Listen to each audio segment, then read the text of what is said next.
આગળ વાત બનાસકાંઠાની તો બનાસકાંઠાના આહિરાણી જીનલ નામના ઇન્સ્ટાગ્રામ આઈડી પરથી અલગ-અલગ વિડીયો અને ફોટો મૂકીને પોલીસને બદનામ કરનાર યુવકની ધરપકડ કરવામાં આવી છે. જીનલ આહિર નામના ઇન્સ્ટાગ્રામ સામે 4 પોલીસ મથકમાં અલગ-અલગ ફરિયાદ નોંધાઈ. તપાસના અંતે પોલીસે ઇન્સ્ટાગ્રામના હેન્ડલર ગોવિંદ રાઠોડની ધરપકડ કરી. પ્રાથમિક તપાસમાં ગોવિંદની ચોંકાવનારી વિગતો સામે આવી છે.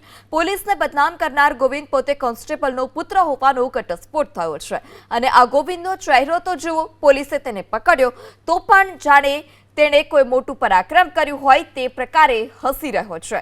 ત્યારે માથાના વાળ પણ તે સરખા કરતો ત્યાં નજરે પડ્યો અને પોલીસની સામે જ પોલીસ કસ્ટડીમાં છે તે જ દરમિયાન તે સીન સપાટા કરતો પણ જોવા મળ્યો હતો. જોકે પોલીસે હવે આ શખ્સ સામે કાયદેસરની કાર્યવાહી શરૂ કરી છે. જીનલ આહિર નામના ઇન્સ્ટાગ્રામ સામે 4 પોલીસ મથકમાં અલગ-અલગ ફરિયાદ નોંધાઈ. તપાસના અંતે પોલીસે ઇન્સ્ટાગ્રામના હેન્ડલર ગોવિંદ રાઠોડની ધરપકડ કરી. પ્રાથમિક તપાસમાં ગોવિંદની ચોંકાવનારી વિગતો સામે આવી છે.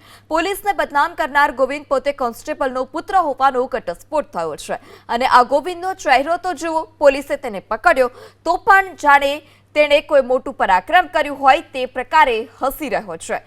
ત્યારે માથાના વાળ પણ તે સરખા કરતો ત્યાં નજરે પડ્યો અને પોલીસની સામે જ પોલીસ કસ્ટડીમાં છે તે જ દરમિયાન તે સીન સપાટા કરતો પણ જોવા મળ્યો હતો. જોકે પોલીસે હવે આ શખ્સ સામે કાયદેસરની કાર્યવાહી શરૂ કરી છે.